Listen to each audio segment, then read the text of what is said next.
one night under the stars, it's 2 a.m, and I have this epiphany of like this home where we are, and there's like students coming in and out, and there's a Shabbos table, and I'm like giving Dvar Torah, and there's like this shliach swing outside in the garden, and kids are meeting each other, and basically a Chabad house.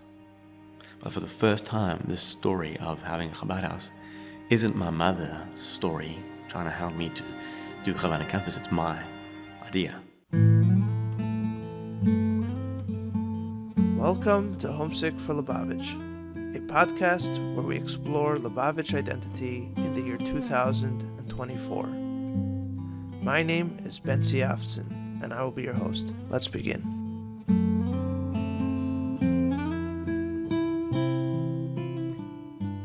Alrighty, we are here with Rabbi. That's nice. Is it good? Yeah. We are here with Rabbi. Oh, we love. Yes, we are. Rabbi Nissen Goldman. We'll get to that later. Rabbi Nissen Goldman. Yes. I'm not a rabbi, by the way. Okay. I never got smicha, but anyway. Yeah. So I meant that was interesting you asked me that, because that's part of the whole. that's part of the story, of course. Yeah. So we are here with Rabbi Nissen Goldman from Cape Town. Serves as a shliach at the University of Cape Town. Is that what it's called? Yeah. University of Cape Town. And he's here for the kinnus, which is not expected, right? You don't My come first here. one. Your first kinnus. I'm catching you at your first kinnus. You see what happens? You My come- first, like the real, the main one. I See? usually come to the Chabad on campus ones. So just letting you know, it isn't normal that at a kinnus you do a podcast. This time. Maybe we'll do it next time. I'm just saying it's not, Normal for you. also not. I did one last year. Anyway, so I think talk to me. I think we've What did you? I think I have, for whatever reason, I think we met each other on Facebook a few years ago. Some project I did, I think you reached out to me, or maybe you knew one of my friends. Anyway, I've come across you online for I a like few your years. videos. I like your work. Thank you, appreciate it. So I've known you for a few years, like online, and somehow I also got your WhatsApp number, maybe from that too. And then recently, I heard the podcast, your wife's podcast, on actually the podcast by Tanya Lazaroff, Human and holy. Human and Holy. She's also my cousin. Oh. Yes. in I the don't know. genes. I actually don't know her. I never met her, but she's my You cousin. guys should do a podcast. Maybe. But anyway, I heard your wife's story on her podcast, and I don't want to recap it. We'll let you do that. You can put it in the link. Maybe. But so I heard the story about how the two of you met, and I thought, this is like the most Dereshvi love story I've ever heard in my life. Why? That's what I thought. I don't want to say why, because there'll be spoilers after you tell the story. No, I'm saying I heard it, and there was something so uniquely contemporary, and like something that made so little sense and made so much sense at the same time. And I thought, also, if we're gonna be frank for a second, the very idea of a story about marriage, or to put it more bluntly, a love story in the frum world, is essentially non-existent. It's like they were single, they were introduced, they met, they liked each other, they got married, the end, right? And then everything else is hopefully private. You know what I mean? It's like boring. It's very boring. And this was a story that was the opposite of boring. Oh, it's healthy, It is what it is, man. First, before you diagnose if it's good or bad or healthy or not healthy, you first gotta say what it is. It's for sure interesting and different. So anyway, with no further ado. No, when you say it's a Dor Hashvi love story, I'm thinking like, does that mean it's a Goddess love story? What does Mashiach mean as a Mashiachic love story? And the truth is, it's both. It's very much so symptomatic of Golos. But it's also, and especially in hindsight, real Mashiachic. Yeah. Yeah. So I think Dorashvi is a great term. Yeah. It's a shlichus story for good and for bad in some ways, right? It's impossible without shlichus there somewhere. Shlichus is a character in this story, is it not? Yeah, interesting. Shlichus is a character in this story. And shlichus is like a character that's at the beginning, the middle, and the end in different forms. No? Yeah. No, honestly, the reason I said yes and wanted to do this is because I'm trying to make sense of my story, and I'm like, it's a developing story, and I'm hoping this will help me make sense of it. All right. And your questions will get me to think about it and try and. That puts a little bit of pressure on me, but all right, let's try. No, it's happening like right now when you make a comment like that. I get to think about it. Yeah. Darshvi, in general, that whole idea of dir b'tachtonim is a paradox at the core, right? Dir b'tachtonim, right? The highest presence in the lowest space. And that's a paradox. There's no way around it. It doesn't make sense. There's no clever turn of phrase that makes sense or makes it in any ways expected or predictable, or natural, right? And Darashvi is in many ways built on top of that paradox, and embodies that paradox in many ways in the most pure form. Anyway, we're getting philosophical before we get to the actual story. But why don't we, before we get to the love story per se, why don't we introduce who you are? Like, talk a little bit about who you are, where you grew up. Like, what's your story? I grew up in Johannesburg. Right. The Rebbe sent my parents there in, I think, 1974 or 1976. Talk a bit louder. When a lot of Jews were, I guess, leaving the country because of apartheid and a lot of the chaos that ensued. Your father's Rabbi Nissen Goldman. Yeah. I'm not sure your mother's name. I don't mean to ignore her. Yeah. What's her name? Rachel. Kaizen. Baba Shula, Baba Mariasha. Then I grew up with, I was like, And how many kids? Mazariach, and then was Gordon. Elchanan Shagalov. The Gab, yeah. The one that he was killed, right? That's right. Yeah, I grew up on these stories, and I was told who I was. Right. We're good. That's what we call in the film business foreshadowing. Yeah. So, how many siblings do you have? I'm number 10 of 11. So you're the second to youngest. And you're growing up in South Africa. So you said you were told who you were. What do you mean by that? Well, I mean that I was told all of these things about my parents, about my grandparents, about my great-grandparents, about who I am as a, what I'm basically there's a couple of angles, but when you're saying Elchanan Shagalov and, I meant I felt like there was a lot of pressure. Firstly, as the rabbi son, in a more basic context, leave Shlichus Chabad, right, or the great matriarchs and patriarchs of my family, the big Chassidim. Just as a rabbi's son, I just felt that was a big part of who I was. I was the rabbi's son. And it didn't fit you?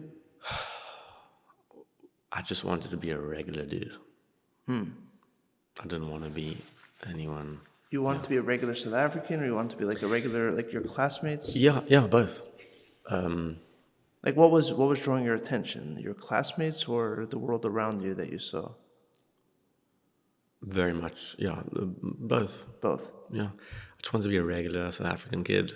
And here I was, the shliach son, the rabbi son, in my shul, the rabbi son. And then in life, just, the Rebbe's. Right. I don't know if I'm pushing too hard. Like, I don't know if there's more in this line of questioning. But when you say that you want to be like a regular South African, does that mean you wanted them to see you as one of their friends, or does it mean that you wanted to do what they were doing? Interesting. I definitely wanted to do what they were doing. Right. I wasn't always allowed to. Right. I mean, I can laugh about it now because I understand the context, Right. But like, one of the things were like who your friends are was very like my parents, more specifically my mother, and she'll admit to this, was you were fussy about who your friends were, and she didn't like all my friends. From school. Not even necessarily from school, just in general. Like Where do you have I dropped these out of friends school, in So this is grade. after you dropped out already. Before too, whatever. Like, where do you have these friends from? I mean, maybe it's because I don't understand the South African community. Was it from the shul? Like, where did you? Shul, The beach? school, outside of school. I was friends with. I really branched out, like in The Jewish adolescence. community, or even past the Jewish community? No, we're just talking Jewish community for now. Yeah.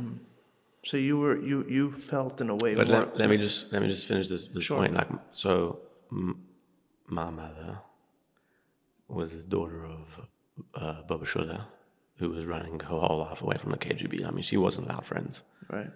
because everyone's a snitch, Right. and you just can't trust anyone. Right. So like, I get the context now of my mother wasn't allowed friends. Where did your mother grow up? Cleveland, Ohio. Right. So like, it all makes sense now. Right. But that was the reality. It was like they wanted to protect me, to have good friends, and the same thing I want to do with my kid now. And especially after I dropped out of school and after my bar mitzvah, when I started individuating and really pushing back against this narrative of who I was and wanted to be my own person. Is the word individuating the way that South Africans called rebelling? That's the word I'm using. I did rebel, yeah. Yeah. Everyone does. I don't even mean rebelling in a pejorative way. It's just rebelling as a matter of fact. Right. Yeah, I think it's an outcome of individuating. Yeah, I mean, look, this story is a story as old as time, right? In many ways, it's a story of every child and their parents, right? You rebel against your parents mainly because you don't understand what they're trying to protect you from, and then in some ways you need to, because to grow up completely in your parents' protection is not healthy.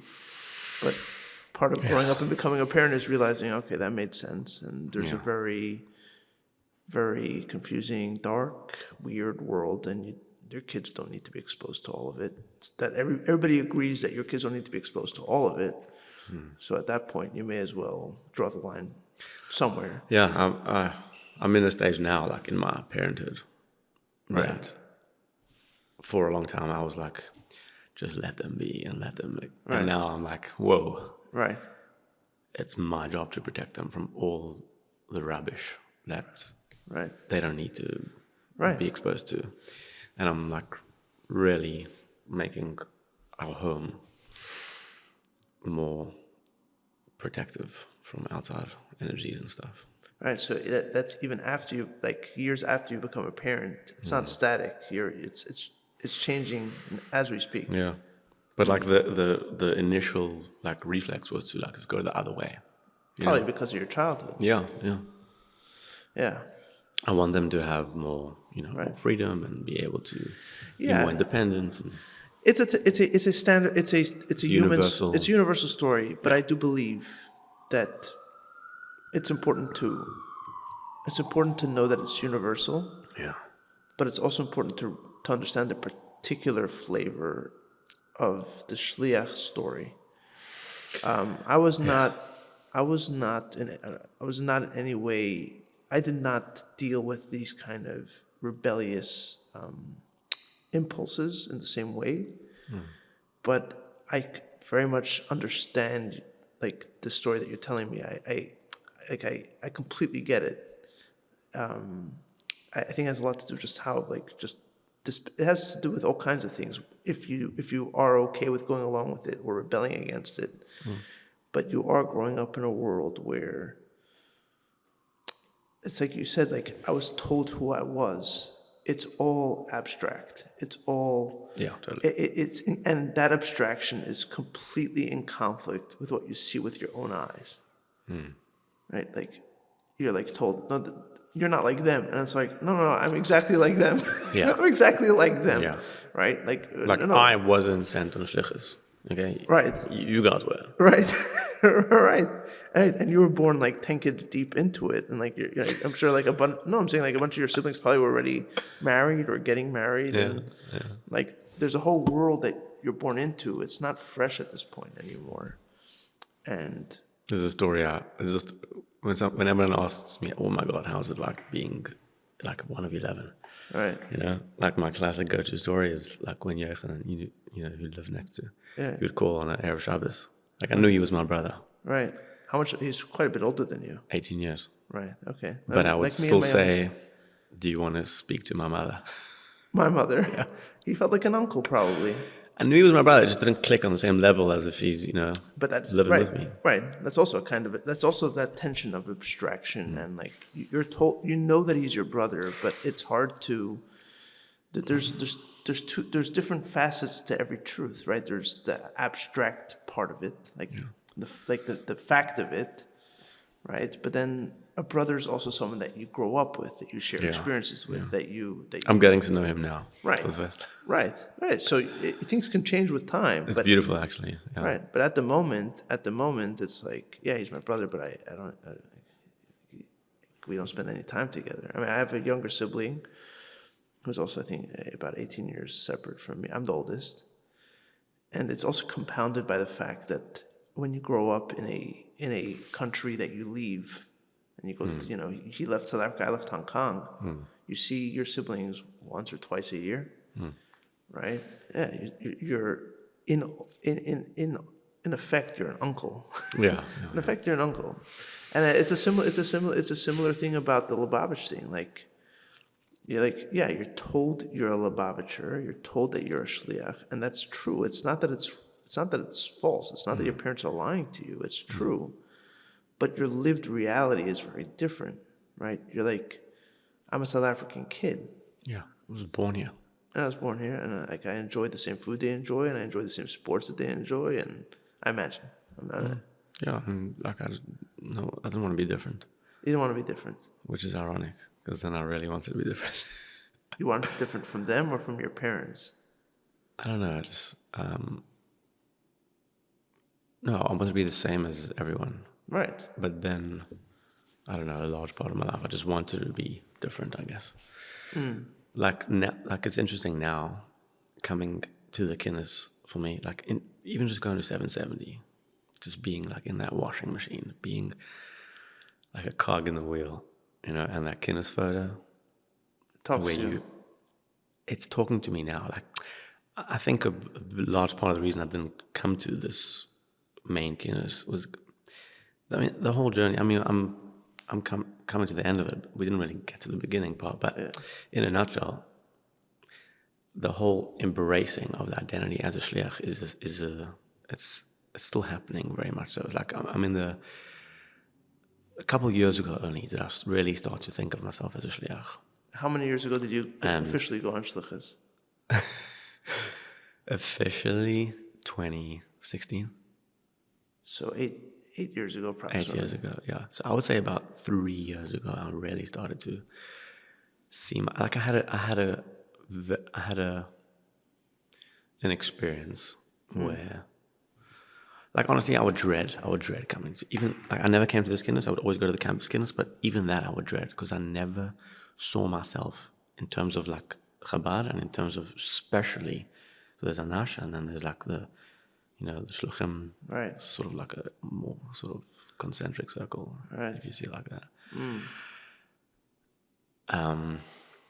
I never saw myself as part of it.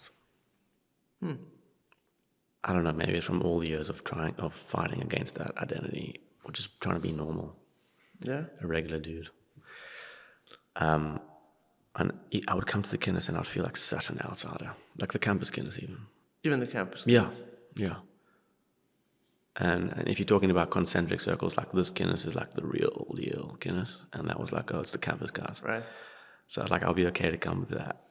Right. But this I would never come to. Right. But even then, I was like, I'd have anxiety. Like, Well, like in some ways, it's like I'm an outsider. These guys are judging me, and like I'm not one of them, and all these stories. And then like a couple of years ago, were you embarrassed to like be in a picture with them, like to come back home and like? I just had like a serious imposter syndrome. Yeah, even to put on a black hat, which like I never wore. Right. I felt like I was just, this is not me. I'm just faking it. You're faking it. Yeah. Like someone saw me yesterday, and I was wearing my black hat. Like, is that Nissen Goldman in a standard issue black hat? Like, I didn't recognize you. Okay, So 3 years ago, I had this experience. Like, I was in Cape Town, and I was like, I'm going, and I was really not looking forward to that whole experience. Like, there was like 1 or 2 guys that I knew, and whatever, I'll chill with them. And then I don't know, Hashem like put this thought in my head, and I was like, what if they're not judging you? What other Lubavitchers you're talking about? Yeah, the other shlichim. Like, what if this whole story of you being an outsider and being judged is actually you judging you? Right. And I thought to myself, you know what? I'm gonna go this year. I'm gonna go, and I'm just gonna pretend like I'm one of the guys, like I'm a real shliach. Mm-hmm. And I went, and literally that's what I did. I just made as if I behaved. Not that I necessarily believed it, but I behaved as if. And, the real OGs, all the big guys for bringing, I would sit down next to them, and I would just make like I'm one of them. And they treated me like that. And I felt like it was reciprocated, and I realized, whoa, it actually was me the whole time. And I felt like, wow, I really felt part of the family.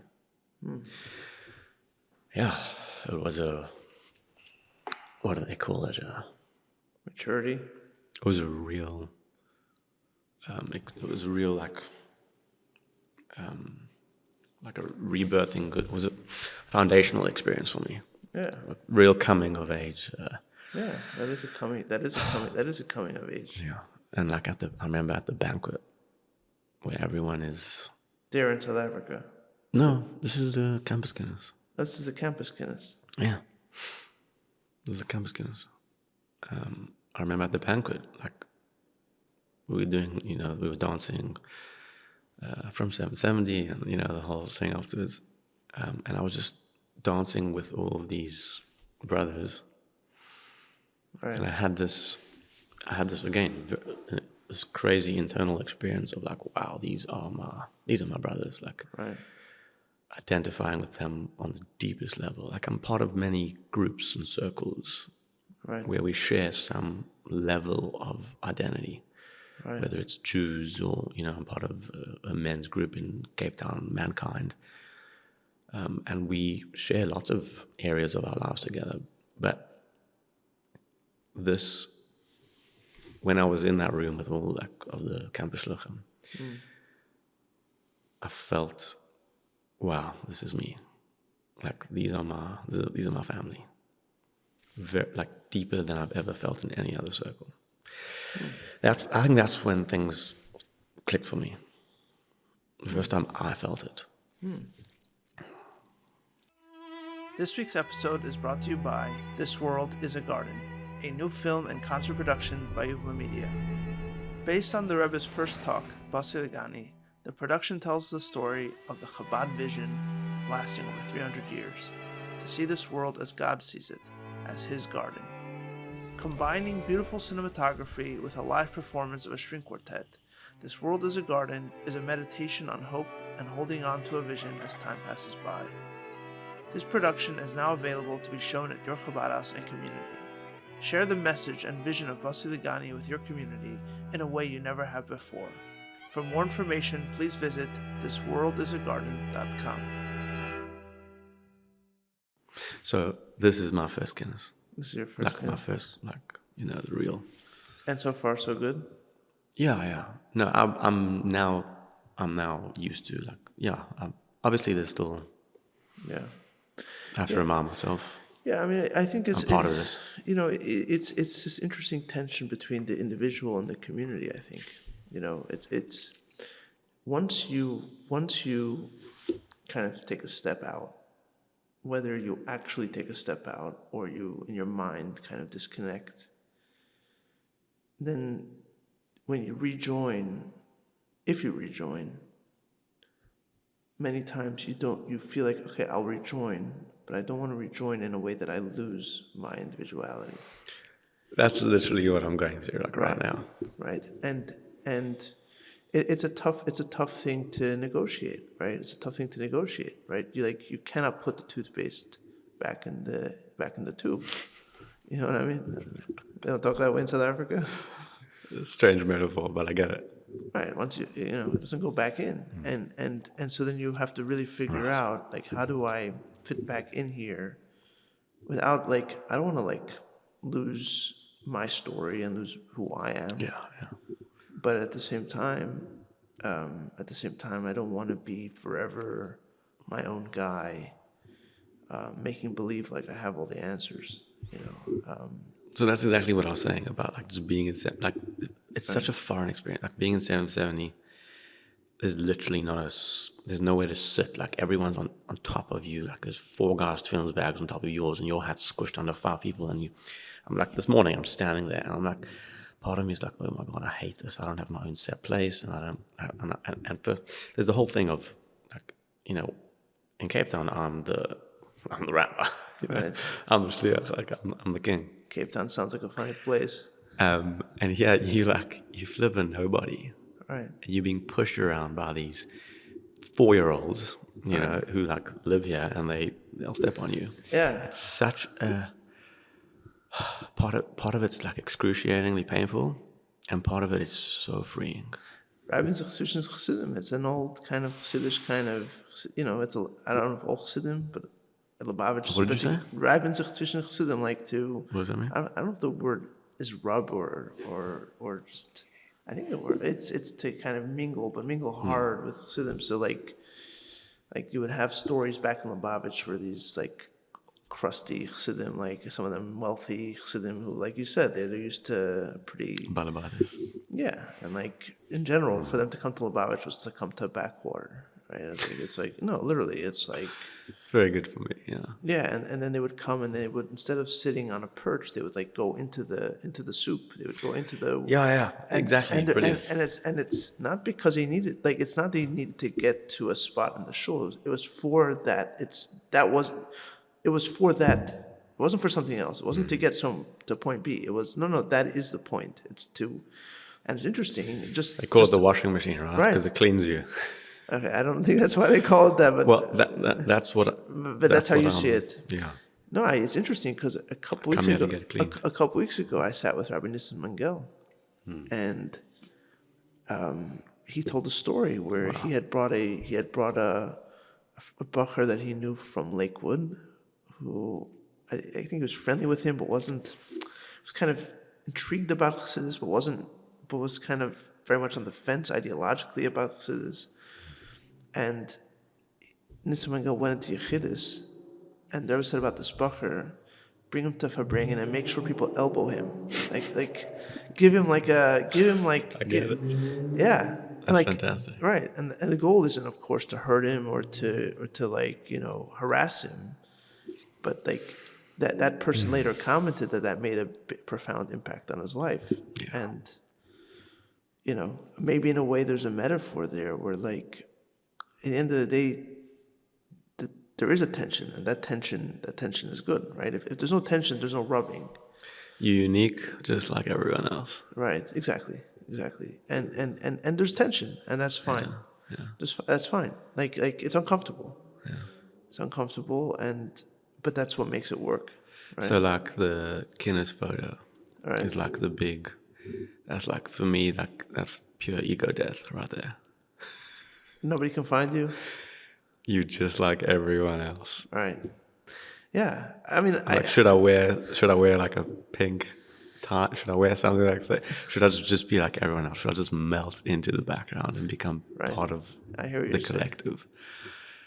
And Yeah. that's a really I need that. That's that. I'm not on Shlichus, but not anymore. But You were? for a few years, Oh, yeah. yeah. But I can see what you're saying. Like, to me, that's something that I feel around wearing the kapata is the same thing. No, bro, I fought it so hard. On one hand, and again, I wasn't. It's only recently that it bothers me. What bothers you? The kapata. Ah, interesting. Because it's it's like you're saying, like when you put on a kapata, you basically are you're acknowledging that you're part of this team. Yeah. And many Shabbosim, I have zero interest in this team, and I don't want to be assumed. You're wearing a kapata, you must be interested in X, Y, Z, and it's like, actually, I'm not. Like, and Don't why are be you making misgendered. kinda Yeah. like stop making assumptions based on this traditional garb that we're all wearing, right? Like, I put it on, I mean, It's interesting. I'm like coming so from the other angle, the other way, the other direction. no, but I identify with what you're saying because sometimes on the summer Shabbos I resist it. I'm like, I'm not gonna wear it. I don't want to. Like, I'm not in the mood. I don't want to. But then I'll put then I'll put it on, and I'm like, okay, like, just get over yourself, man. Like yeah. And then it means something to you. Yeah, and just get over yourself. Like you're not wearing it because you just, like, yes, there's something.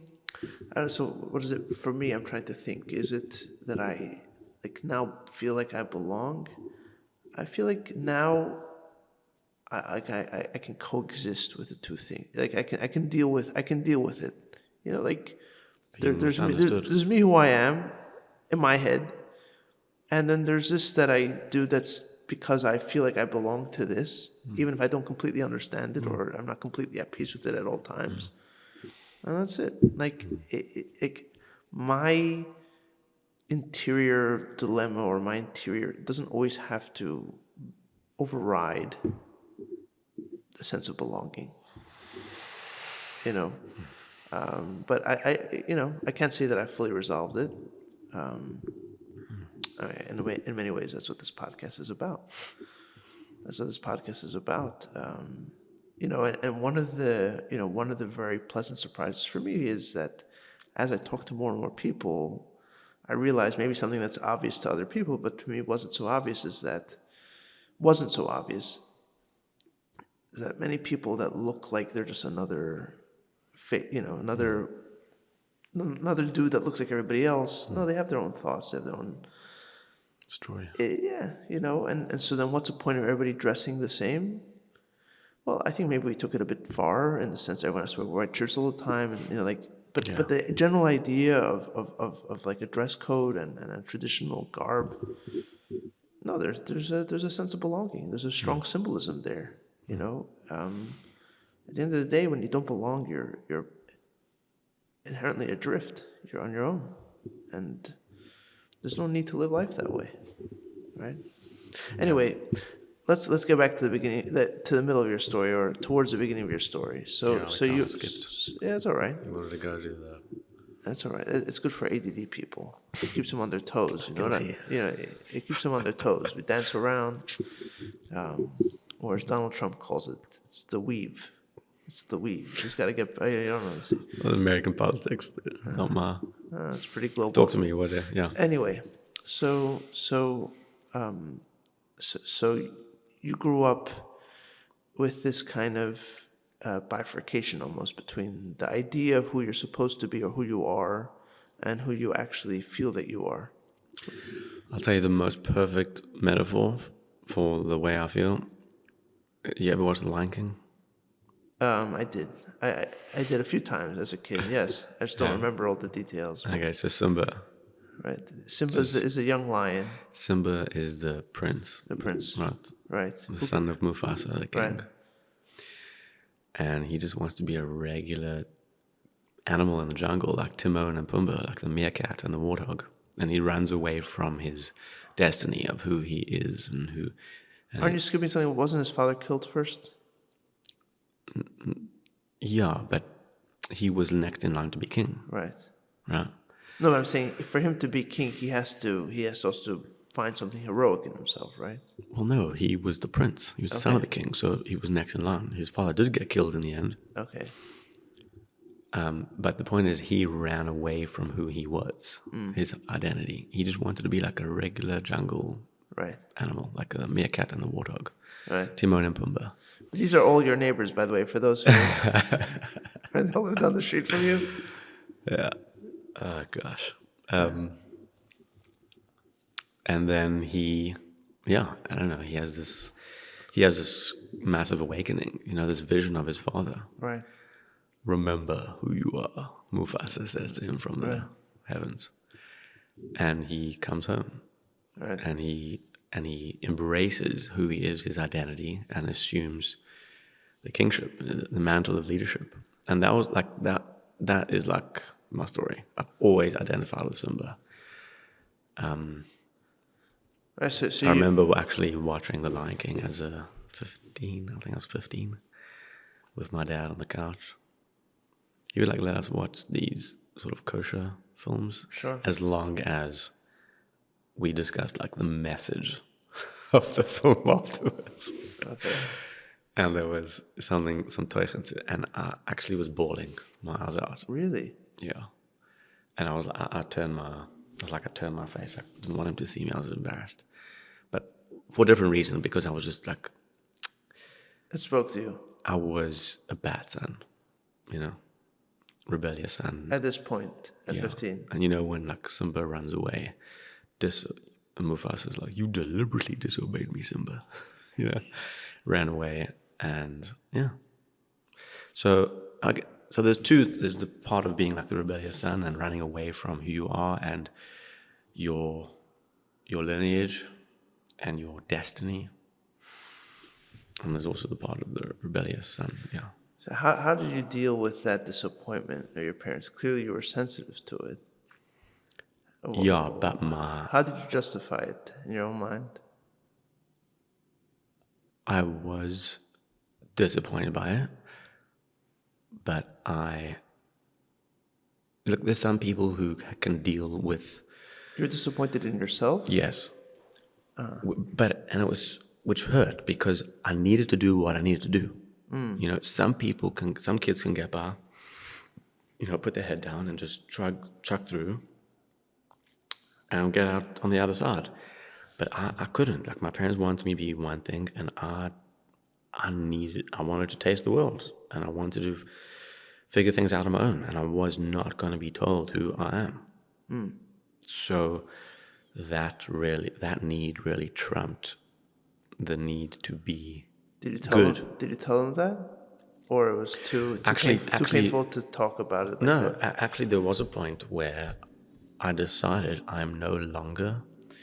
It was like an ethical dilemma for me. Because I was hiding most of my life from my parents, doing everything behind their back, because I didn't want to cause them pain. And I knew that they would be in pain. They were. But I knew if they knew some of the stuff I was up to, but not nearly all of it. So it was a deliberate decision not to tell them? Yes, but what I'm talking about now is eventually I came to a deliberate decision to tell them. I was like, I need to be honest. I want you to know who I am. I want you to know who I am, and I need to be honest. Like, I don't want to keep hiding from you. Right. And that, in retrospect, was a dumb idea. It was a dumb idea.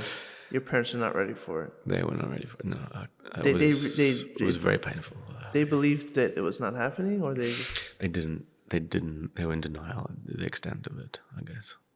And like being a dad now and knowing what I know now, I regret that decision. I mean, I don't know if I regret that decision, but yeah, that caused them unnecessary pain. But did you explain to them what it was? Or Yeah, I said, listen, I don't want to hide anything from you. I want to be open and no, honest. but why? But why? Did you explain to them why? Do you like? I said I want to be an honest son. I don't want to lie to you, and I don't want to. Yeah, I said I don't want to lie to you anymore. Do you explain why you didn't? That it didn't resonate with you. That like this isn't for me. That I don't like. Did you explain to them why what they were telling you didn't? Or it's too painful to like get into that kind of philosophical. I don't know. I think it was pretty obvious. Like I just didn't want to live that life. Right. I wanted to figure things out on myself. No, I'm saying, is there like a, do you have questions about faith that we can answer? Or is that kind of like I don't think it was a questions of faith issue at all. Right. I'm saying like I was actually always like, I was very spiritual. Like in fact, I was 14. I was like became like a bit of a, like a little bit of a hippie, and I was,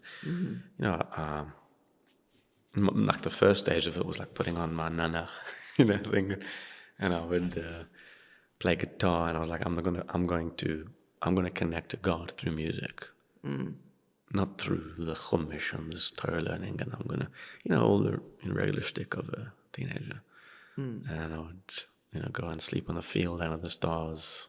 I had my one buddy who was also going through a bit of a thing. His parents were like strict in a different kind of way. His dad was like a lawyer. Right. His dad was so strict, and the two of us were like, he wasn't like it wasn't like a frum household, but right. he needed to, his spirit needed to break free like mine did also, but from a completely different thing. So we went on that thing together. Eventually I just dropped out of school. Like I said, I'm not going to learn from textbooks anymore. I'm going to learn from experience. And I handed my resignation to the principal, and that was also a very painful thing, The rabbi's son dropping out of school, and it was like no one dropped out of school. It was unheard of. So what did your parents have to say about that? They tried to do everything they could to convince me out of it, but there was nothing. Was it anger? Was it disappointment? Was it sad? Huge disappointment. I'm sure there was anger. Massive sadness, yeah, I'm sure. Honestly, it's a big blur. Right. It's a very traumatic time for me too. Because, I'm sure.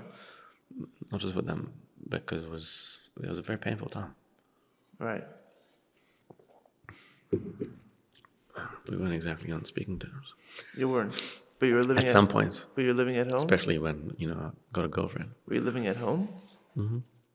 So you're living at home, but it's almost like a thumb. For the most part, I was like away from home as much as possible. So living at home, but basically like a thumb in their eye, essentially. Yeah.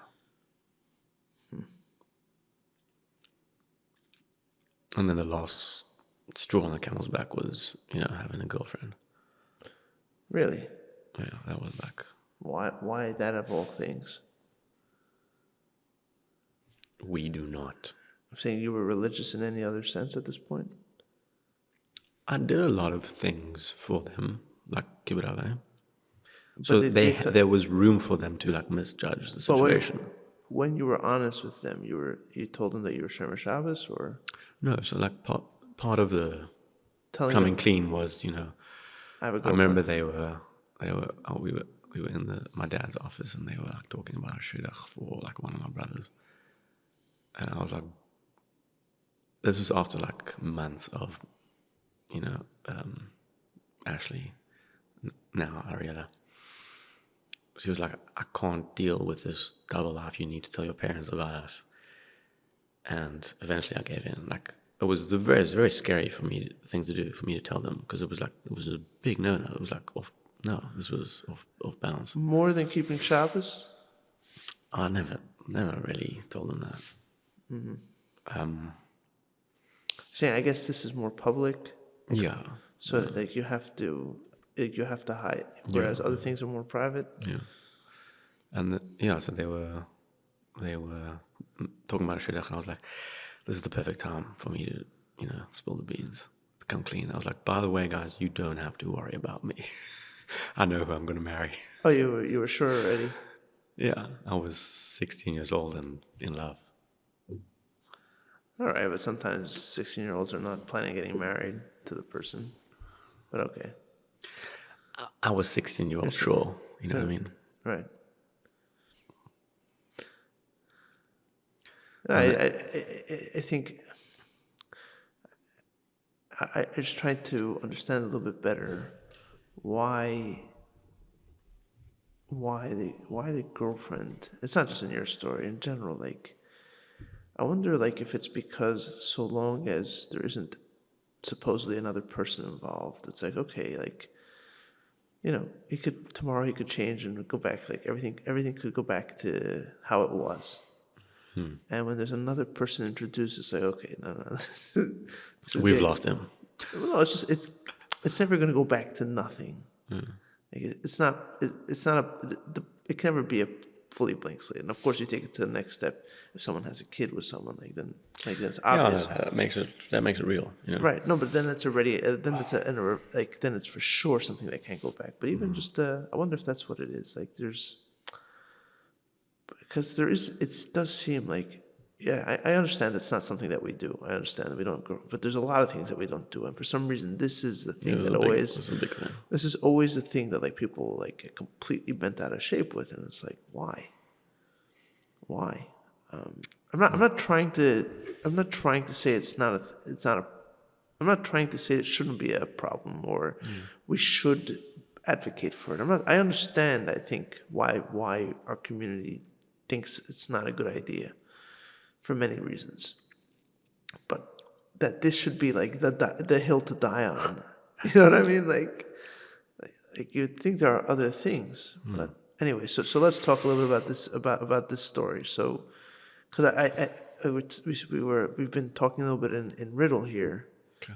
How did you meet? It has a lot to do with Shlichus, right? Right. Yeah. So you mentioned that. So interesting. It's amazing looking back and just seeing Hashem's hand in everything, how it all was so perfectly orchestrated.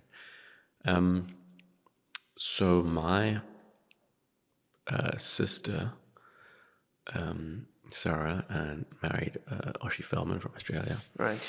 So they were appointed the rabbinic couple of the Garden Shul in Cape Town. Right. Now, which is a flight from Johannesburg, right? 2-hour flight, yeah. Cape Town is like a beautiful city in South Africa. Like every December, people go down there. Right. All the youth of South Africa like descend on Cape Town. It was like one big party scene. Right. So they live there for Shlichus now, and there's no ways I'm not gonna, pounce on that opportunity. So at this point, you're already out of school? No, I'm in school still. This is grade 9. Okay. Yeah, I was 16. It's grade 9, which is, 9th grade. And I offer 5 of my friends, my mates from high school, come with me. My sister lives in Cape Town. We'll go have a jol. Jol is South African for like a good time. Right. And we went, and just one night out, we met. One night out, you met this girl from Cape Town. Yeah. Turns out she'd actually seen me at shul on Friday night. Check this. Because her dad was the chairman of the shul who hired my sister and brother-in-law to be the rabbi. So she had come to shul on Friday night. She would go to shul. Yeah. They weren't religious, the family. South Africans go to shul on Friday night. Yeah, that's a traditional thing. Friday night to go to shul. Right. And unbeknownst to me, she had already seen me. And actually, I was wearing this hat. The same hat. This is my Zeta Shimon's hat. Oh. Yeah. She went to my sister Sarah, the Rebbe, and she saw like, who's that religious boy in the hat? Right. She's like, who's this guy? And she was like, it's my brother. And she was so embarrassed. She didn't follow up. But the next night, it was a Saturday night or Sunday night, I think, whatever, we met at an underage party. And she was like, I saw you. And that was it. You clicked. Yeah, like that. The rest is history. We didn't even party that. Like we just went out to the back it was like at a bowls club, and we just sat on the grass, chatting for like 2 hours. Were you were you looking for a girl at the time? Was that something you I felt? was looking for a good time. I wasn't looking for a 5-year relationship. You were not. No. But hey, I was a 16-year-old boy who was looking to taste the world and see what it had to offer, so I'll take it. And anyhow, this is part of the crazy story, is that she was nothing. I may have like triggered it, but she always wanted to be like from. So she says. Before she met you. Yeah. Like she would dress up in like grade 8 or at 8 years old, she was dressing up as like a Rebbe. Right. And I guess when she met me, maybe it sort of became like, wow, this is a possibility. Why was she thinking to become from after meeting you? Well, that was always her thing, but I don't know. To put it this way, I did not encourage it whatsoever. On the contrary, I dissuaded her as much as I could. I was like, you do not want to do that. You do not want to become from. Yeah. She gets all the credit. So she wasn't becoming from for you at this point? Or she didn't think she was? I don't know what she thought. I didn't think she was, because I made it very clear, like, I'm not, and I have no intention of being. So she gets all the credit. People think like, especially her friends or her family think that like she became religious for me, but it's not true. It was for her. Did that against my wishes? So what were you thinking at that point? It wasn't a fast and overnight process. So like, I tolerated it, you know. Right.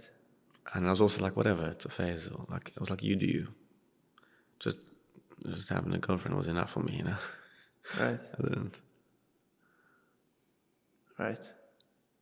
And ironically, my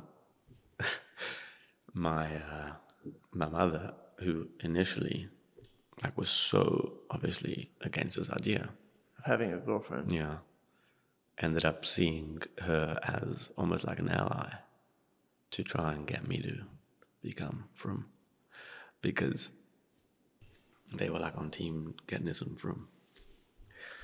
And did so eventually my mother did this? Yes, had a relationship with her, and I was like, yeah. You like that? I get a kick out of that because it makes no sense. I mean, it makes so much sense. Did your then girlfriend, like, did she get on this team, or she just found herself? She told me, like, your mom said this to me. Right. And she wasn't hiding the fact that she wanted me to be religious. So she wanted to be religious with you, essentially. Yeah. She liked you. I was on the way out. She was on the way in. We met at the middle. I was like, no, thank you. And she kept going up, and I kept going down. Homesick for Lubavitch is brought to you by Yuvla Media, a boutique video production company servicing the Chabad and Jewish community. Since opening 10 years ago, Yuvla Media has pushed the boundaries of artistic and thoughtful storytelling in the community, with an insistence on there always being a memorable story as well as a beautiful and striking visual image that we believe is second to none. Over the years, we have worked with Chabad organizations around the country, as well as large organizations like Boni Olam, Torah Masora, and Atzalathon, guided by the belief that your story is absolutely worth telling with depth and creativity. If you are looking to tell your story with a video, please reach out to us at hello@yuvlamedia.com. Again, that is hello@yuvlamedia.com. A link can be found in the show notes. And now, back to the podcast. So you're in this strange predicament where you meet this girl, clearly you like, she likes you. You're also describing it as, like, on some level, just like a rebellious teenage fling. Yeah. And somehow somehow it ends up becoming the catalyst for like, I don't know the words to undo your rebelliousness, but to like send it off in a almost like the least expected direction. Yeah, in a long way, so to like bring me home. But yeah, but you're saying that now. But I'm saying that now, yeah, with the clarity of hindsight. But at the time, I mean, it's got to be so confusing. What? What's got to be confusing? Like, is this relationship an act of defiance or an act of... No, but it was very. It wasn't even defiance. Yeah, it was an act. It started off out as that. It was. The whole thing was. What defiance? It was just like.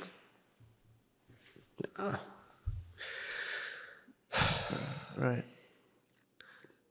I'm gonna live. You know, I'm gonna. Right, but yeah. But it's also interesting to me that once you become like... It took a long time. I mean, we dated for 5 years. You know, Right, but you're ready to piss off your parents about your religiosity, like, because you just said, like, look, I would love to make you happy, but I have to live this way. Honestly, it wasn't intentional. Like, it wasn't malicious. No. But I have to live this way, and for me, yes, and I know it's hurting you, but I have no choice. Yeah. I would think in a way that you would say the same thing to this girl that you just met. That I like you. I would love to spend more time with you, but if you want me to be religious... Oh, she wasn't pushy at all. She wasn't pushy. Like, she was very smart. She was playing the long game. She didn't push me at all to do any of that. So, okay, so maybe you have the wrong picture. Not at all.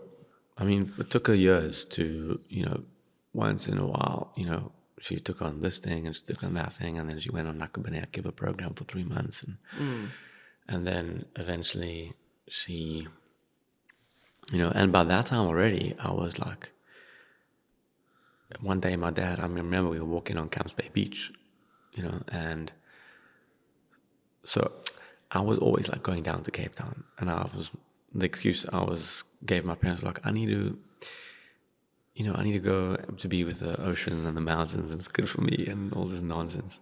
Why did you say you want to be with your sister? They wouldn't I believe want to you? go help my sisters. I had 2 sisters there, Okay. On Shlichus. Right. And I'm like, yeah, sure, amazing, go help. And when like I made this big revelation in the office, in my dad's study, you don't have to worry about me for a shliach because I know who I'm going to marry. And they're like, oh, really? Who? And I was like, well, Michael, the chairman of God, his daughter. And they were like, oh my God, that's why he's been going down all this stuff. They looked at each other like, we've been fooled. Your sisters didn't know about this either? And they knew. They knew, yeah. A lot of people knew.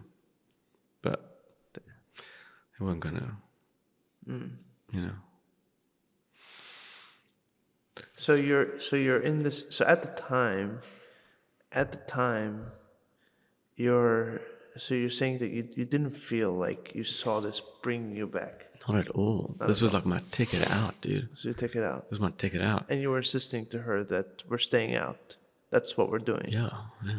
At least you're she wanted to put on skirts, out. And she wanted to like be all. Yeah, I was like, not no. with me. Not with me. Yeah. So what changes?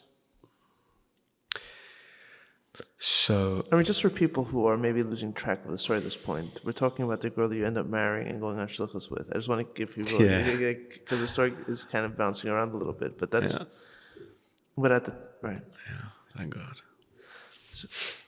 So you.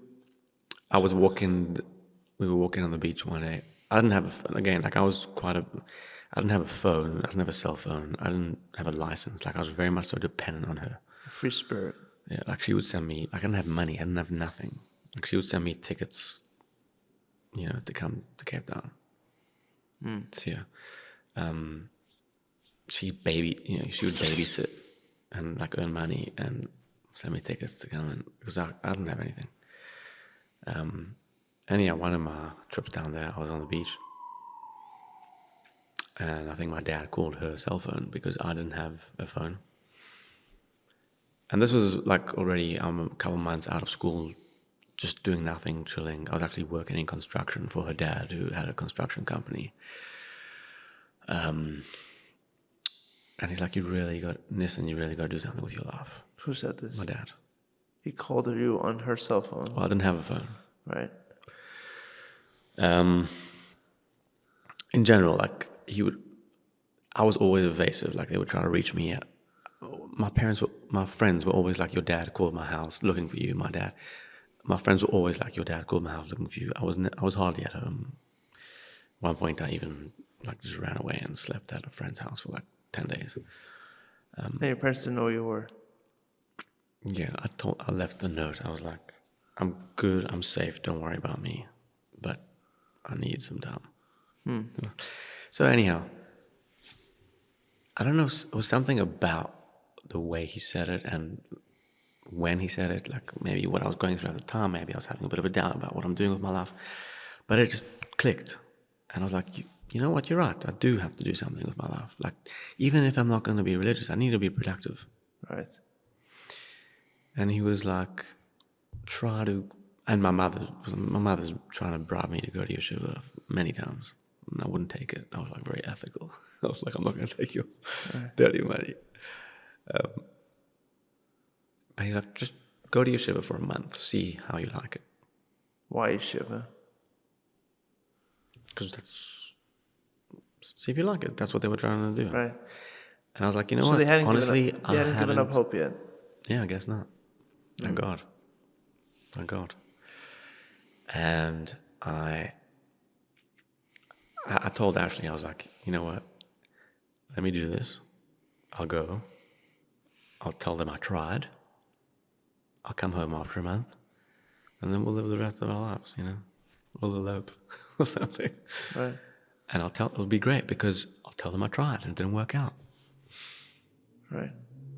And I don't know what got into me, but I was like, if I'm going to do this, let me give it a proper try.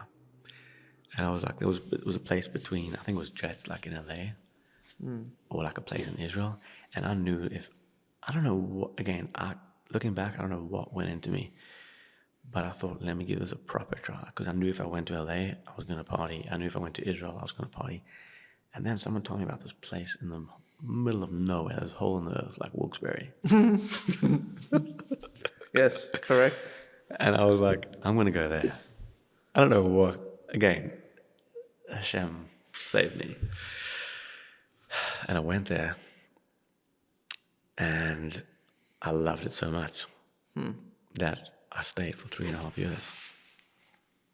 From that first time. I was going to go for a month. I stayed for 3.5 years.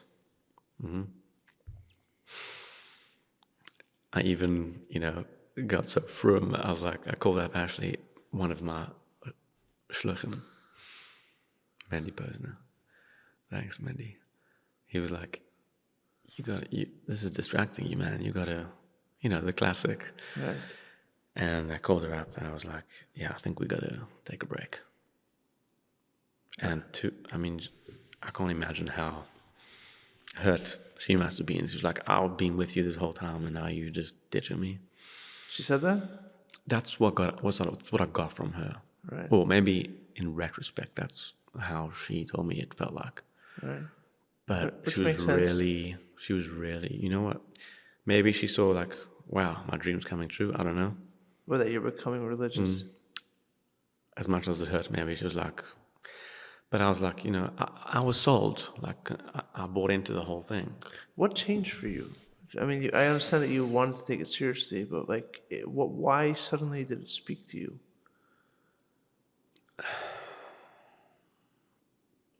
I think for the first time, Wilkes-Barre was a place that really respected me as who I was and as an individual. They didn't try to make me someone.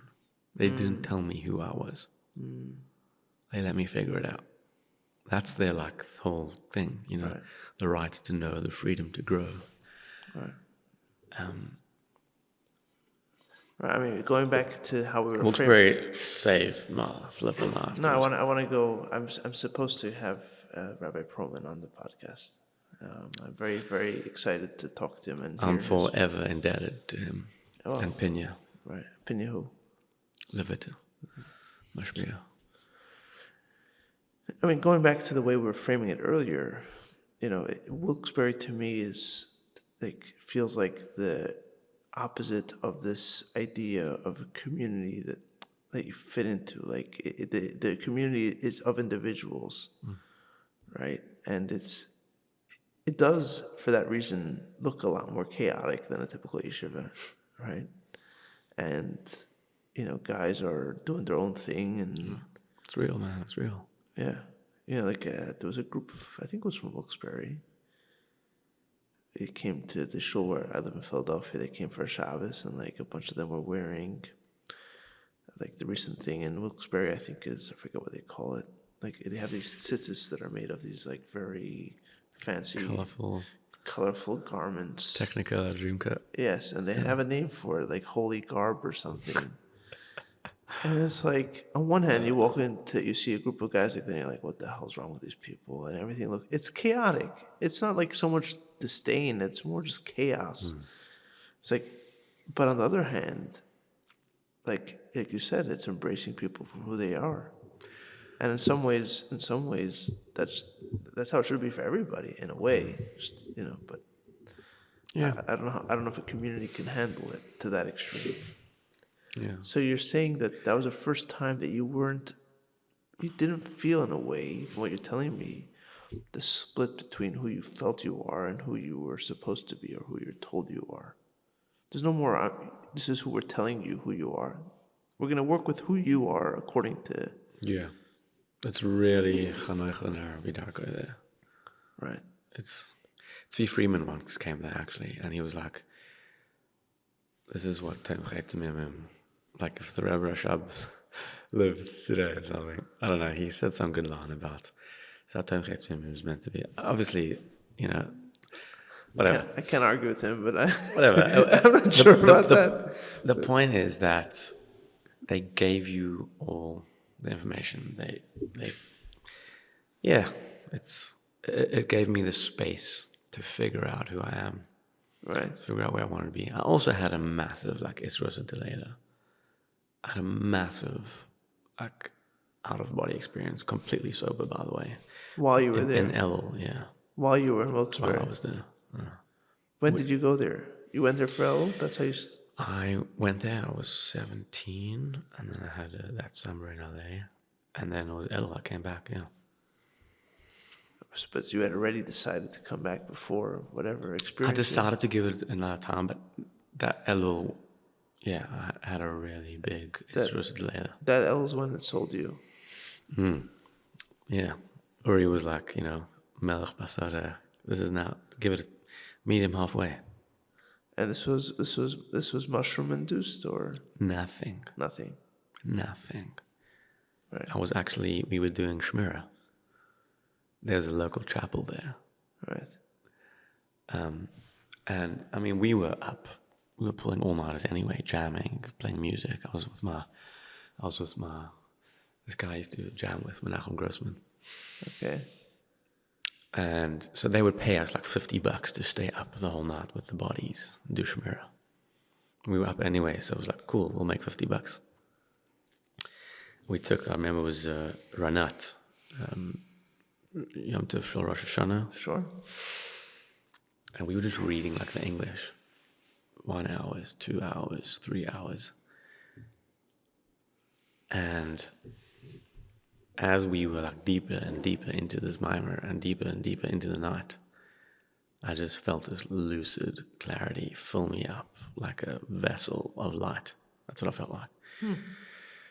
And it's going to sound crazy. It is going to sound like a mushroom trip, but I promise you I was 100% sober. 1,000% sober. All I was on was this Ranat. Do you remember what the insight was? It wasn't an insight. It was, when you have a question and then you get an answer and then, okay, the question's removed. And then there's you don't have a question at all because everything's clear.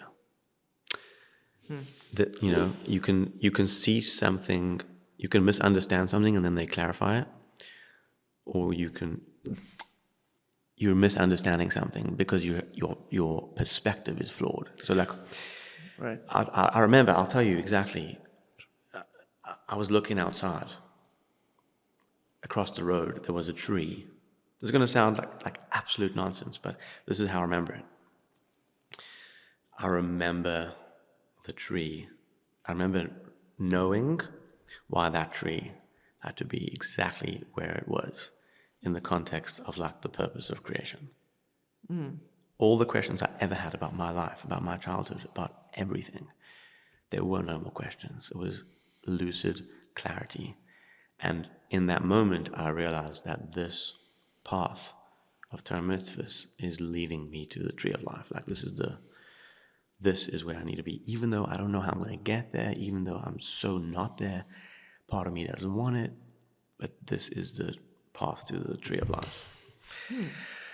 And that's when I decided I'm going to give it a try. A real try. Yeah. I was 18. Yeah.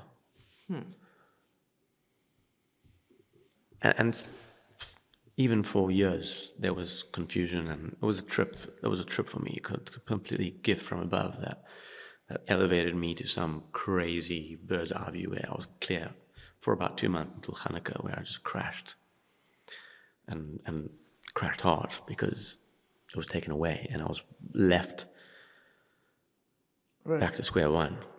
Right. I didn't earn any of that perspective. And then I had to start, I was like depressed for a whole year, and then I had to really work my way back organically and earn it. You understood that at the time? Yeah, like the next Elul came around and I was like davening and had a wave of inspiration. I was like, no, thank you, Hashem. I don't want this gift from above. I want to earn it. And I'm still earning it. I think in terms of framing it, like the way we were talking earlier about belonging, it's interesting to me. Like what did you feel? You was talking about this clarity and sense of being in the right place.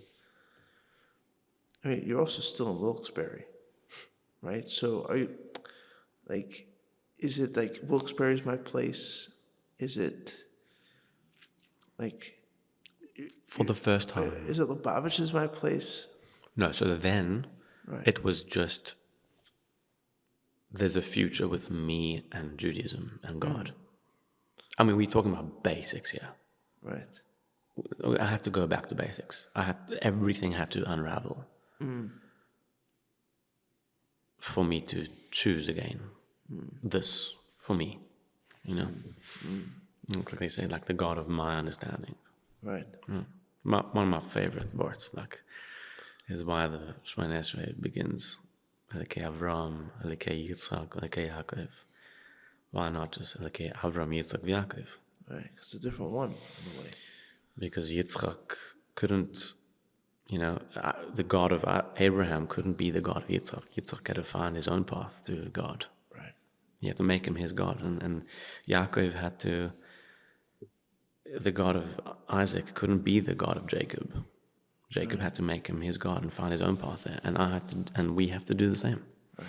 No, and you could add a little bit of meat to that bone with the fact that both Avram and Yitzchak, they both had a son, a second son who didn't find it, right? And that's in a way inevitable. If your sons have to find it for themselves, it's almost a flip of the coin, if they will or they won't. That's the odds. Yeah. Especially when you don't have a communal structure, right? You're starting out on your own as an individual. Yeah. Why are you convinced? You probably have less than 50 odds that your kid's going to continue because your kid's a different person, right? And so what's so like almost romantic about the story is in a way, because at least the way I'm understanding it, is because because you had almost forced your way out, right? And almost like we were talking earlier, you have a girlfriend, like, okay, there's no coming back now. Like, it's out in the public, and like people know, and like this boy's never gonna be a bacher the way he, because a bacher is by definition supposed to be never talked to girls before, right? And like, so you're never gonna have that innocence, right? And so you kind of force your way out. So in a way that forces you, like you said, to start from ground zero. And that's what makes it so alive. That's what makes it so alive, but also so unpredictable and so, like, in a way, risky, which is why most parents don't want their kids to go through this. Yeah.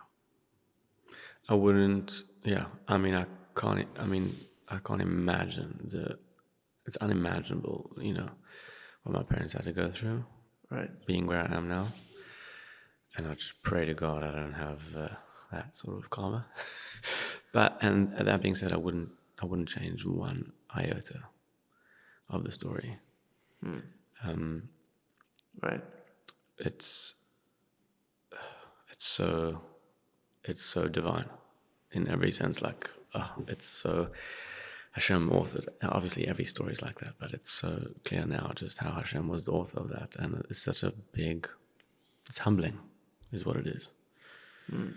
It's humbling, and seeing my boy, like davening with him in 770 this morning. How old is he? He's 10. 10. That's your oldest. I have to pinch myself still to think I'm a shliach, and my kid wants to go to the kinnus of shlichim, the Tzir Shlichim camp, and I'm laughing because like he wanted to wear like a white shirt and he wanted to wear like a black yarmulke, and I'm like, dude, why? You don't have to do that. So why did you go on Shlichus? I mean, because obviously the story is that obviously nothing. So you go to this yeshiva, you break up with your girlfriend, and then what happens? And then 6 months later, I heard she was coming to town, so I called her. So you were breaking up for practical purpose, not in any emotional way. No, it was a spiritual. It was like. I can't talk to you, but you didn't really get her out of your system. It was just, let me focus on my growth now. Right. And if it's meant to be, it'll be, Right. And 6 months later, she came to town.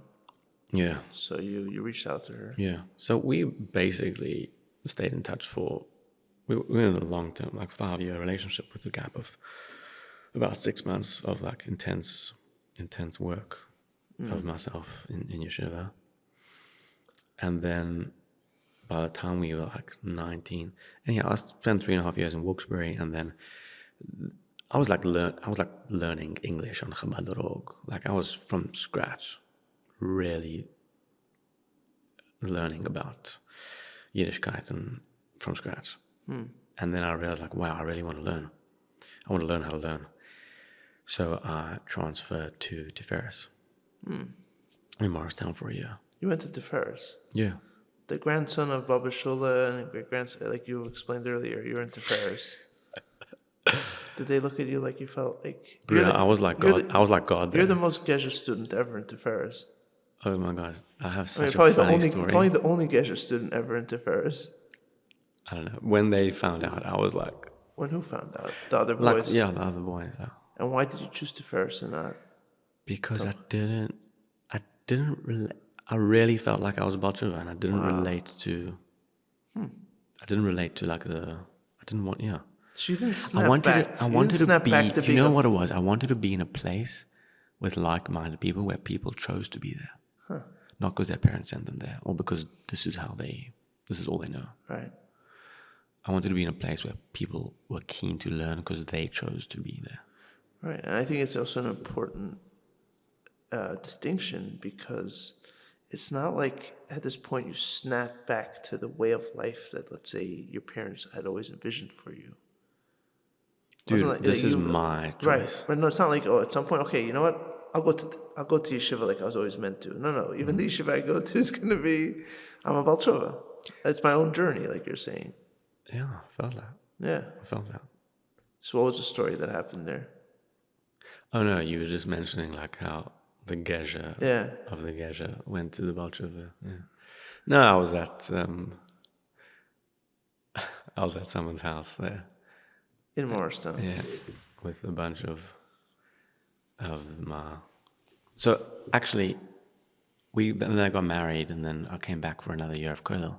Into Ferris. Yeah, lived in Tikva. So both of you lived together in Morristown. Yeah. So afterwards, we were in someone's house, and they were going around the table introducing ourselves, and I introduced myself, and the host was like, Yossi Goldman's Azun. He was like, Shimon Goldman's an Enekel. He's like, Yochanan Gordon's an Enekel. You couldn't believe it. He's like, Yochanan Gordon's an Enekel. And all my like mates from all like the Balchuvas were looking at me like, dude, who are you? They were like, who are you? I'm a full-on imposter. Oh my God, it was. Undercover Gej. Undercover Gej. I was like, my cup is blown. That's fantastic. That's so fantastic. I don't think I've ever heard a story like this before. Or like Gej learning in... I mean, in many ways, it's such a beautiful story. It goes back, interestingly, it goes back to like Simba, just being want to be this regular dude. Right. In a way, it's like the flip side of it. Like you want to be the regular dude on the other side too. Yeah. But now I'm embracing my shliach role, my Chabad identity, my shliach identity. So do you feel? So 1 second. So you get married, obviously. I assume that your wife also had, I guess, gone to some school and become a little more religious in the meantime. She went to my not, and then she didn't want to be like a Balchuva. She wanted to just be like regular. Chabad? Yeah, and she went to like Machon Shoshanat Yerushalayim or something, some mainstream SEM. Huh. Like I wanted to go to the Balchuva yeshiva, she wanted to go to the mainstream. Such a crazy story. Everybody's running away from something. Yeah. So you get married. She gave me Which seems an like the ultimatum. Oh, she gave you an ultimatum. Yeah. She was like, we've known each other for 5 years now. I'm 19, you 20. What's happening? We still talking? Like, what's happening? Like, good for her, frankly. Honestly, I don't know what would have happened if she didn't. I'm very grateful she did. But she was like, I want to be married and settle down by this and this time. I think it was 6 months. For religious reasons? Or no, just... personal goals reasons, whatever. I don't know. Right. And I was like, okay. She's like, are you in or are you out? Because like, I'm going to go and I'm going to find someone else. Right. Like, credit to her, honestly. Right. It's difficult for a guy to make the commitment. Right. So credit to you too.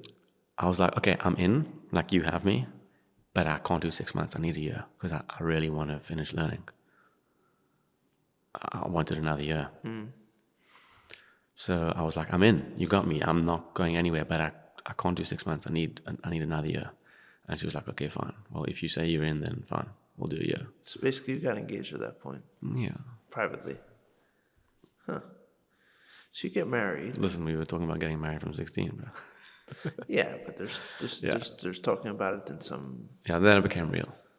Yeah. So I had a goal. I was in yeshiva, and I was like, I'm getting married in a year, and I'm here to learn. Huh. And that year was more intense? I've never learned in my life. You felt the clock ticking? Yeah. That's fantastic. I mean, the truth is that's how they used to do it in the old-fashioned days, right? They used to like marry each other off, marry their kids off at a young age, and then you had X amount of time till the clock hit zero. So you get married. I understand. It sounds like your wife wanted to kind of fit into the Lubavitch community more. You still didn't. It sounds like. Yeah, no, I was actually still fighting it. So why did you choose to go on Shlichus? I didn't. It was her? No. Two things I swore to myself I'd never do. One was become a rabbi. Right. And the second thing was do anything that had to do with fundraising. Okay, I understand both of those qualms. How's that for a joke? Yeah. Oh my gosh. And I had no intention of going to Shlichus. Right. I'm still fighting it. I'm embracing my, Judaism and Torah, but the Shlichus, Chabad. So you didn't get married with like, oh, we're going to go on Shlichus. No, We're going to get married. We're going I to had no idea. work. And I wanted to play music. I wanted to make steel drums, or I wanted to become a therapist or a musician. like or, work. Like have a family and work. That's what happens. My mom actually was. It's interesting how she was hounding me about doing Chabad on campus, and I was like, no, never. I was living with my in-laws, so we moved back to Cape Town From Morristown. from Morristown to have our firstborn, Yankel, who I'm here at the kinnus with now, and he came a month early, so we were gonna find a place and move in, so we ended up living at my in-laws for 2 years. Wow. And I didn't have work. Right. Like my father-in-law was a developer, so he had this plot of land he was waiting on financing to develop. So I started growing like organic vegetables. Like I was just farming. And I thought maybe we'll make a co-op and maybe we'll make some income, but nothing materialized. My mother-in-law actually said at the university there, like I did some shadowing. I was looking at a guy in property, but it wasn't for me. And then my mother-in-law said there's the Jewish studies department at the university is looking for a chaplain. They have a role there for a chaplain, which is vacant, and they're looking for someone. Right. Why don't you apply? Actually, my mother-in-law, and I mean, there's nothing more shameful for a man living in his father-in-law's house who's subsidizing his lifestyle. Who doesn't have work. Right. It was a dark time. Why didn't you go to school? Why didn't you go to school? You weren't. There's no career that you were looking for. Like you want to be a therapist. I don't know. In hindsight, it doesn't make sense. Like it was all just bigger. It was all part of the plan, I guess. So I applied for the job, and I was probably the only one because I got it. So at the time, and I literally did it to put food on the table, to like contribute to like the living expenses. Right. I had no altruistic intentions whatsoever. I did it for a salary. But as I started to do it and work there at the campus, I saw like, wow, there's literally nothing going on for these kids. And as I became involved in their lives and in the story and in the arena of that line of work, I just got more into it. And then, so I have this chronic condition, pericarditis, which this is like happening at the same time that I had to get a biopsy and I had to have a surgery and I was on medication. This is all happening at the same time. So you know about this before, or you were diagnosed with this at this time? No, I had this since I was 20, like for a while. I still have it. You found out about it when you were 20? Yeah, in yeshiva, like I had this periodic flare-ups of pericarditis. The point is, now I'm the chaplain at the University of Cape Town. I'm not on Shlichus. I'm the university chaplain. Right. It's a job. It's a job. Which is great because I don't have to conform to any like standards. I can do my own thing. Right.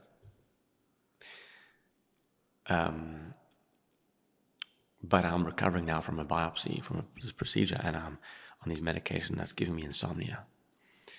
And then I have this, like, I'm up one night under the stars. It's 2 a.m, and I have this epiphany of like this home where we are, and there's like students coming in and out, and there's a Shabbos table, and I'm like giving Dvar Torah, and there's like this shliach swing outside in the garden, and the kids are meeting each other, and basically a Chabad house. But for the first time, this story of having a Chabad house isn't my mother's story trying to hound me to do Chabad on campus. It's my idea. Because I'm the one having this epiphany, right? So for the first time... It sounds like a hallucination, but you call it an epiphany. It might have been. Right. It might have been. But it felt real. Yeah, it was an image, a vision Right. I had. And that's the first time that I started to own this idea of, the Chabad house, or just a student center. Until now, it was just for a job, to put food on the table. And then it became something so then there was the whole thing. Do I do this on my own as a Jewish student nonprofit, or am I going to do it as a Chabad house on campus, and am I going to do it for the Rebbe? Then there was some serious tension. In your own mind? Yes. Between you and your wife? No, just me and myself. She didn't mind either way. She probably wouldn't have minded. No. So why did you decide to make it Shlichus? I don't know. But ultimately, I've always had this, I've always had this strong thing for the Rebbe. Inexplicable. Really? Yeah. And we haven't brought him up once in this whole story, but it's interesting that it comes up now. Even when I was outside of the camp, I would watch Rebbe videos and I would just bawl. I would cry my brains out. I believe you.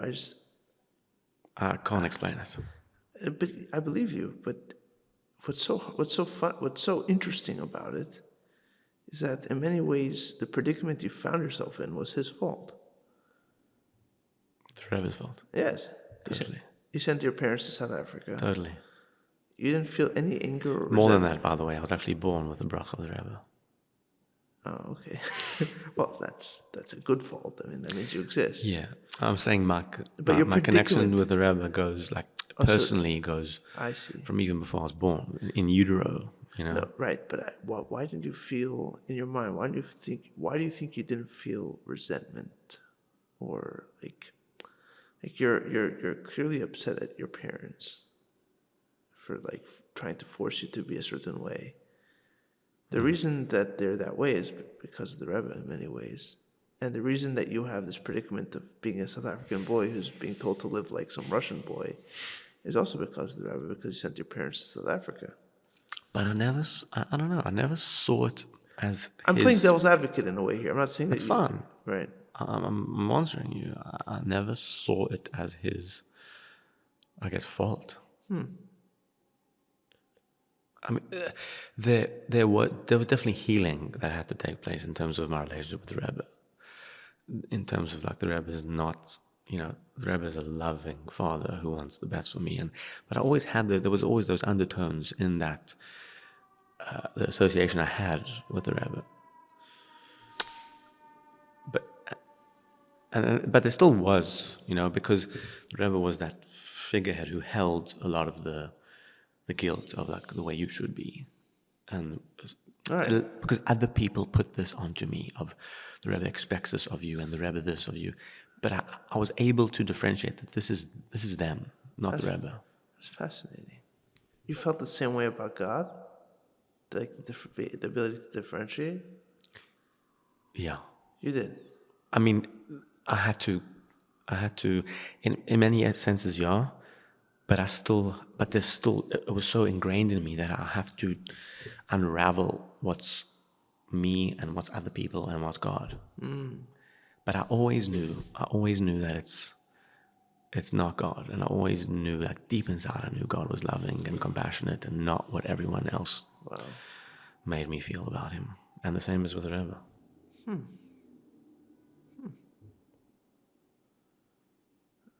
So to answer your question, I have no idea why I chose the Rebbe, but I felt like I'm going to do this. I'm going to glorify the Rebbe. I mean, you've come so far, you might as well, right? In a certain way. Like, keep your options open.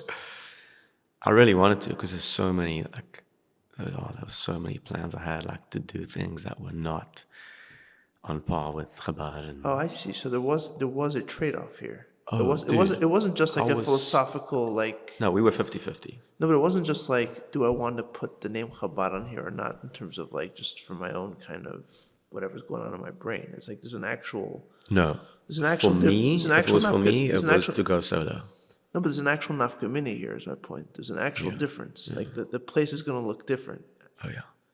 It's not just like, do I want to say that the same thing is under the Rebbe or not under the Rebbe? It's like, do I want to go away? Interesting.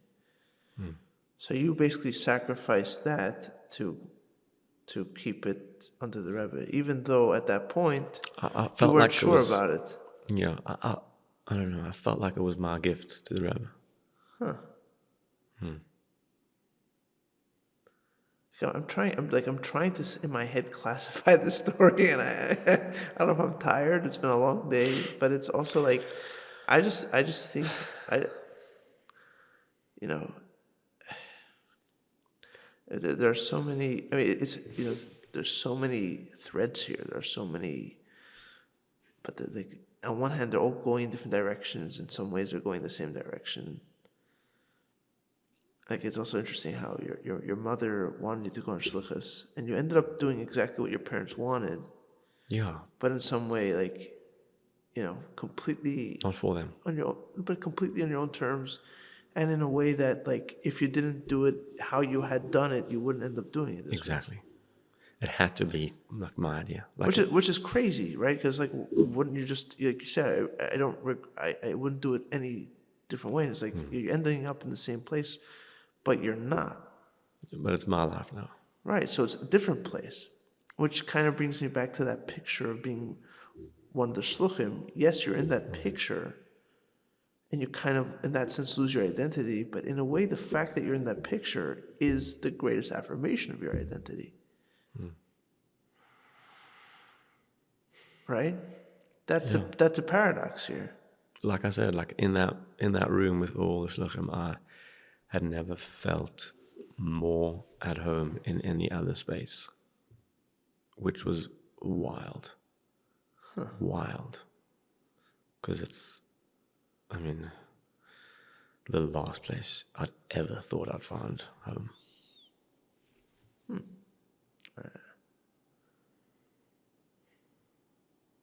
It's crazy. Yeah, thank God. Yeah. What a story.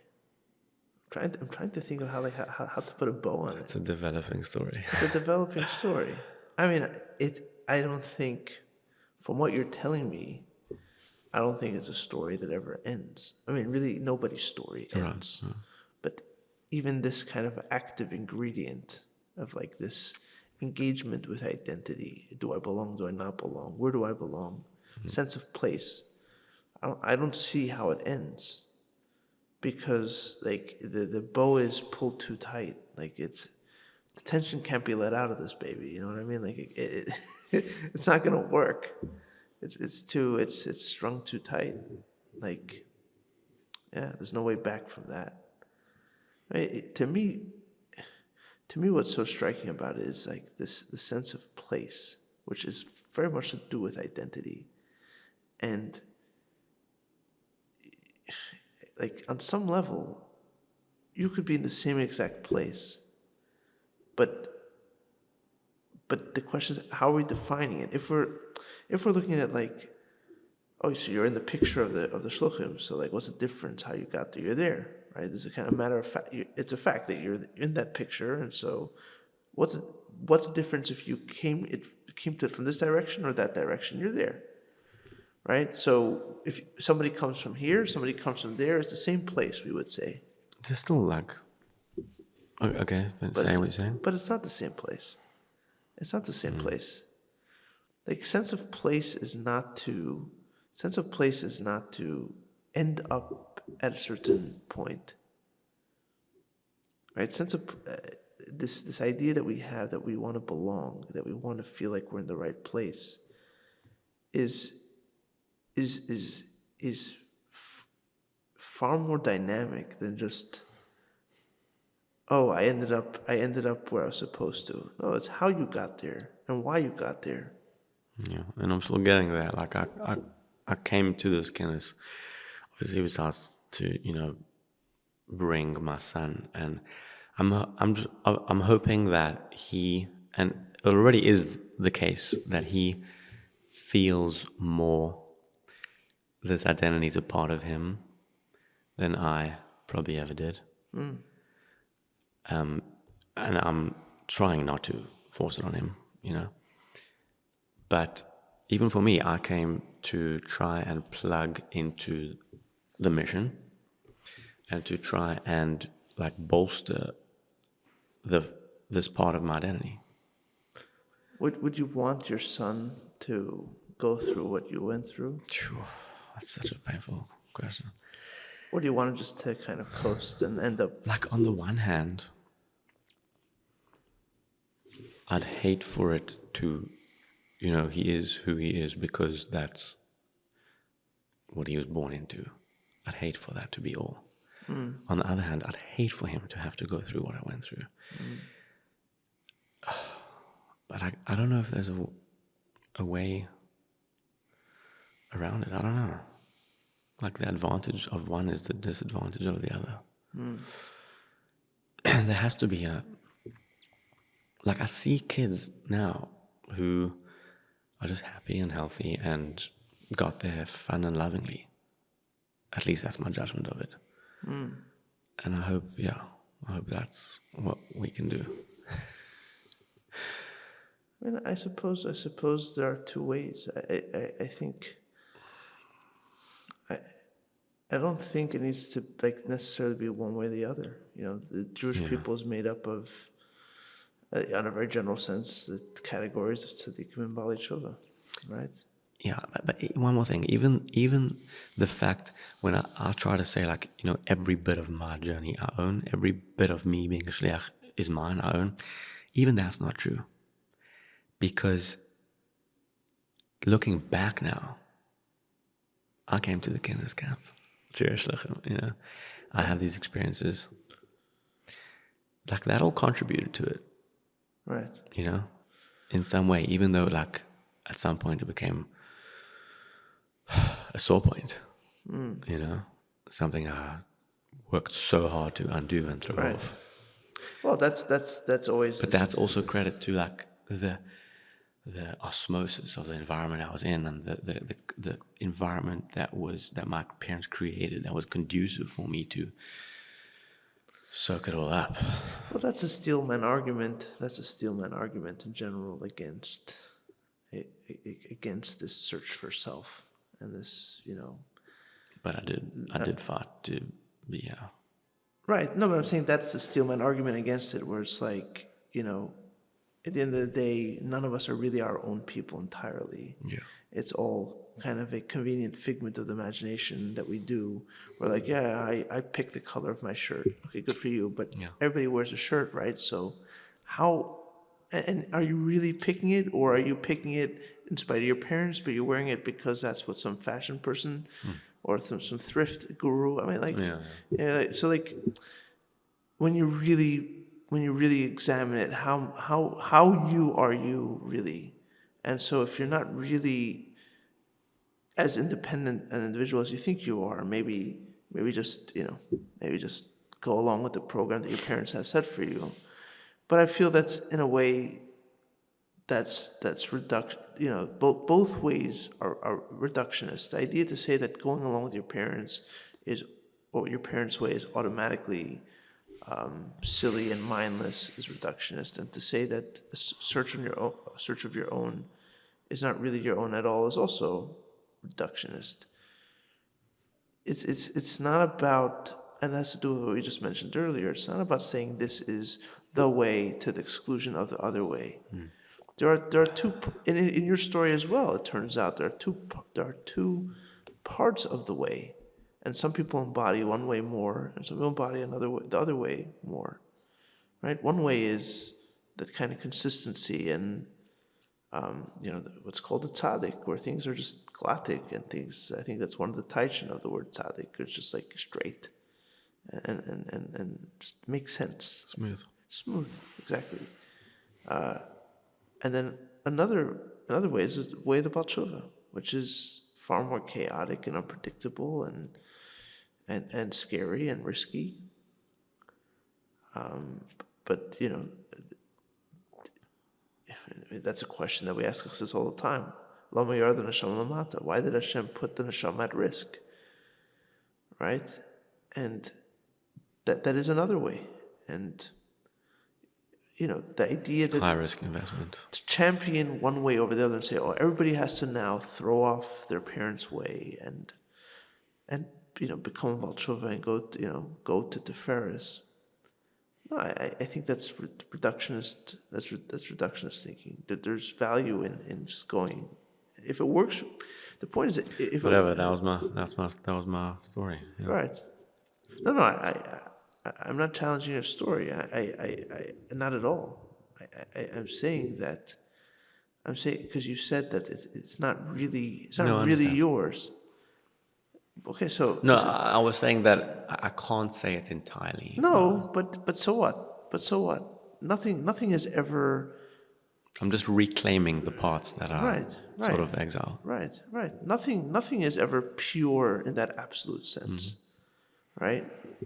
The question is more, if we can manage the two together, right? And that's really, to me, what your story is about, right? Because what you're trying to manage is, how do I have my own journey, even though my own journey led me back to the very journey that was my parents' journey, right? And that sounds to me like the fundamental tension in your story, right? Which is such a universal thing. right. That's Simba and Mufasa. Simba and Mufasa. He then goes on to become the king, right? The very thing he was running away from. I don't remember the film. You gotta watch it again. It's such a deep I know it's deep. And it's a story. It's a story of a Jew in this world. I mean, but such a deep story. It sounds like though, from what I remember, it feels like in that story that he ends up doing what he was supposed to do all along. Yeah, but after running away from running away, so it becomes, and throwing off the yoke. So it's his own in the end. Yes. It's his own in the end. Yes. So when you watch that video today, you still see yourself in him. He lives in you. You still see yourself. Totally. Fantastic. That's yeah.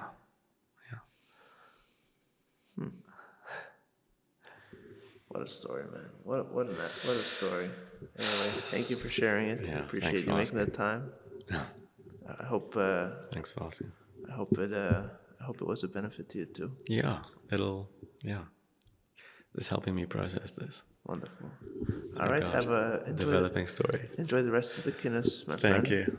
I'm gonna go to the Verbrengen now. Yes, sir. Yeah. Rebbe zwischen Chassidim. A place I once dreaded. The Verbrengen. It's my happy place now. Now it's your happy place. Oh, that's what I came here for. Awesome, I love it. All right. Thanks, Steve. Good enough. The music for this podcast comes from the album Repentance Doors by Oren Sor Nadav Bachar and is used with their permission.